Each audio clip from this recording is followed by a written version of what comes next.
ये जो बाढ़ पिछले दिनों आई है उसकी वजह से बहुत नुकसान हुआ है लोगों का और सरकार मूक दर्शक बनी हुई है।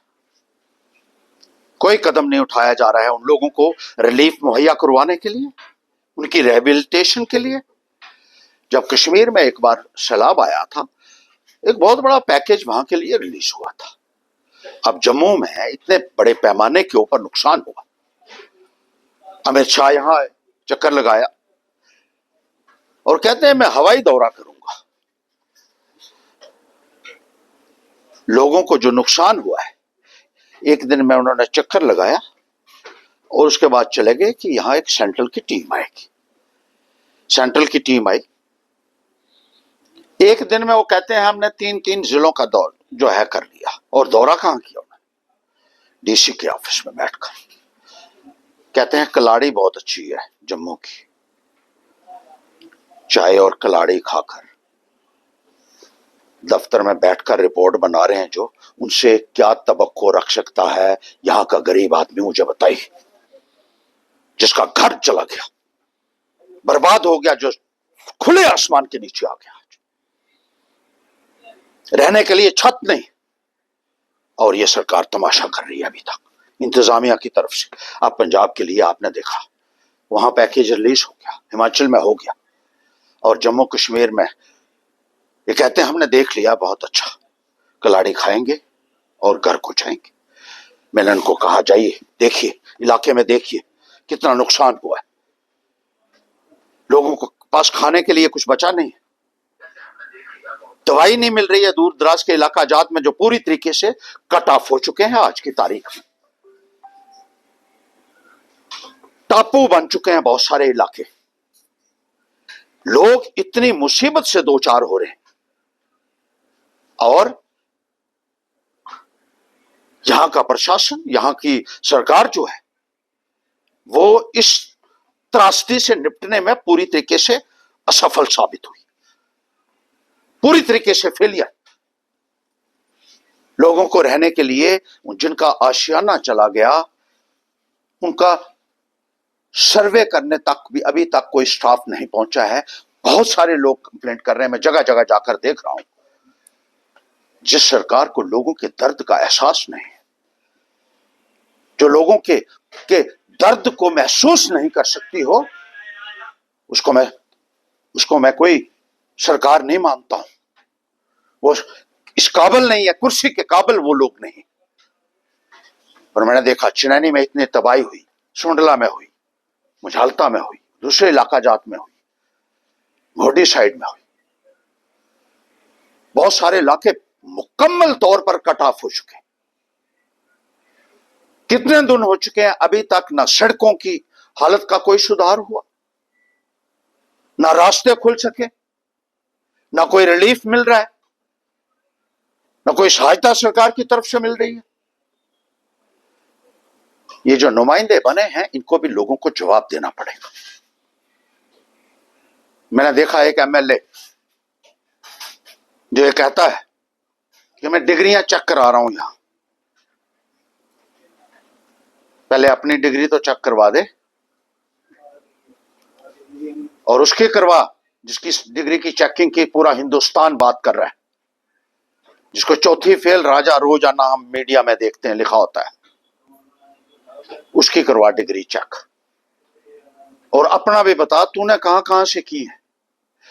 दरखास्त लिखना तेरे को आती नहीं है, इलाके में जाएगा तो दरखास्त पहले मैं लिख के दे देता था। तूने कहां से डिग्री ली है? और डिग्री विग्री की बात हम करेंगे बाद में तेरी।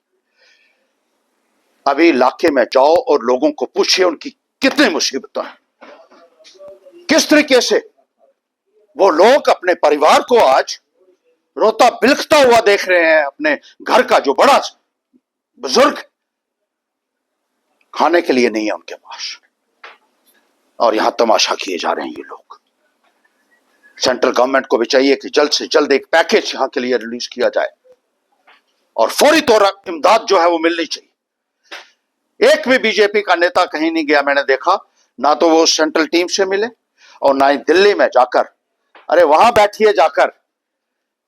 यहां जाकर मैंने देखा एक अफसरों को गाली दे रहा था, एक एमएलए यहां का। अफसर कहां से लाएगा, घर से लाएगा क्या? सरकार के पास जो फंड है इस स्थिति के लिए रखा हुआ है, जिसको नेशनल डिजास्टर रिस्पांस फंड कहते हैं, वो पैसा क्यों नहीं रिलीज कर रही है केंद्र सरकार? जो आपदा के लिए पैसा होता है और जिसके लिए बाकायदा एक अथॉरिटी बनी है, नेशनल डिजास्टर मैनेजमेंट अथॉरिटी, जिसको संज्ञान लेना है और फैसला करना है और रिलीज करने हैं funds. Where is that authority? I want to question that. And why don't you go to Delhi and ask your bosses to come out to the succor of the people who are suffering because of heavy rains, torrential rains, and who have lost everything, almost everything they have lost. इनसे नहीं हो पाएगा, हम जाएंगे। हर्षदेव इन गरीबों के लिए इनको जल्द से जल्द मुआवजा मिले, इनके घर को दोबारा बनाना सरकार की जिम्मेदारी बनती है। We are a social welfare state. अभी तक कहां है आप, कहां सोए हुए हैं अभी तक? कितने दिन हो गए? इतने दिनों में लोगों को राशन भी नहीं मिला जिनको वो जिंदा रह सकते हैं। अभी आप कहते हैं देख करेंगे, ये करेंगे, वो करेंगे, ऐसे काम नहीं चलेगा। को जवाब दे बनाना सिविल सोसाइटी की भी जिम्मेदारी है, और हम लोगों से कहेंगे कि इस वक्त आइए, खुल के आइए, लोगों की भी इमदाद कीजिए, और सरकार को भी ये पूछना लाजमी है कि अभी तक रिलीफ जम्मू कश्मीर के लिए क्यों नहीं रिलीज किया गया? आपने यूनियन टेरिटरी भी बना दिया जम्मू कश्मीर को। आपको कंट्रोल करने का बड़ा शौक है कि जम्मू कश्मीर के ऊपर आपका ही कंट्रोल रहे, लेकिन जब पैसे देने की बात आती है तो आप कंधी काट जाते हैं। कभी कहते हैं टीम आएगी, कभी कहते हैं देख रहे हैं, कभी सर्वे कर रहे हैं। अभी क्या देख रहे हैं? जब लोग नहीं रहेंगे, बचेंगे ही नहीं, तो फिर किसको देखेंगे आप? हर्षी, क्या लगता है केंद्र सरकार कहीं ना कहीं ये कहकर पलना जा रही है कि जितने एमएलए हैं यहाँ के, वो अपने अपने सीडीएफ फंड से जो है वो राशि दान करेंगे? कहीं ना कहीं सरकार इससे कन्नी काट रही है। देखिए, सीडीएफ भी जो है वो भी पब्लिक का पैसा है, वो पब्लिक को जाना है। तो पैसा इमीडिएटली, एक तो मैं ये कहना चाहता हूं कि तमाम जो एमएलए हैं, पूरा पैसा इस वक्त जो 4 करोड़ आपने रखा हुआ है, अपने खाते में रखा हुआ है, वो किस लिए रखा हुआ है? क्या इस मुसीबत की घड़ी में आपको वो पैसा रिलीज नहीं करना चाहिए था? वो पैसा भी दबा के रखा है। मैंने देखा एक एमएलए ने कोई चिट्ठी निकाली 10 लाख रुपया, वो 3 करोड़ 90 लाख जो है बकाया, वो किसके लिए रखा है भाई? वो पब्लिक का पैसा है, पब्लिक के पास क्यों नहीं पहुंच रहा है वो, और फौरी तौर पर रिलीज क्यों नहीं हो रहा है वो? मुसीबत में लोगों को रखने के लिए आप लोग जिम्मेदार हैं, जो नुमाइंदे यहां के बने हुए।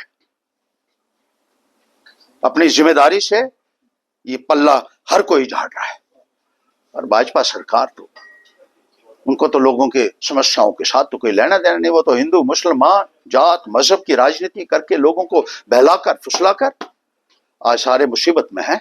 चाहे वो हिंदू है, मुसलमान है, चाहे वो किसी भी जात या समुदाय से ताल्लुक रखता हो, वो मुसीबत में। और सरकार की जिम्मेदारी बनती है, this is the constitutional obligation of the government to come out and support those people who are in distress today. वो जिम्मेदारी नहीं है, वो किसी को चिंता नहीं। लड़ेंगे हम, हमारी टीम जो है पूरी लड़ाई लड़ेगी इस संदर्भ में, और जैसे हमने कहा दिल्ली में जाकर धरना भी देंगे, जरूरत पड़ी तो प्रधानमंत्री के बाहर धरना दूंगा मैं। जो चुना हुआ नुमाइंदा है वो लोगों को आंसरेबल है, चाहे वो एमएलए है, चाहे वो मंत्री है, चाहे वो मुख्यमंत्री है, चाहे वो प्रधानमंत्री है। लोगों की सहायता के लिए आपको आगे आना पड़ेगा। जिनके मकान टूटे हैं उनको मुआवजा देना पड़ेगा। ये कोई आसान नहीं है, ये हमारा हक है। आप लोगों से जो पैसा वसूलते हैं टैक्स की शक्ल में, और जो पैसा आपने जोड़कर रखा हुआ है ना, उसको बाहर निकालिए। इस वक्त लोग बहुत मुसीबत में हैं।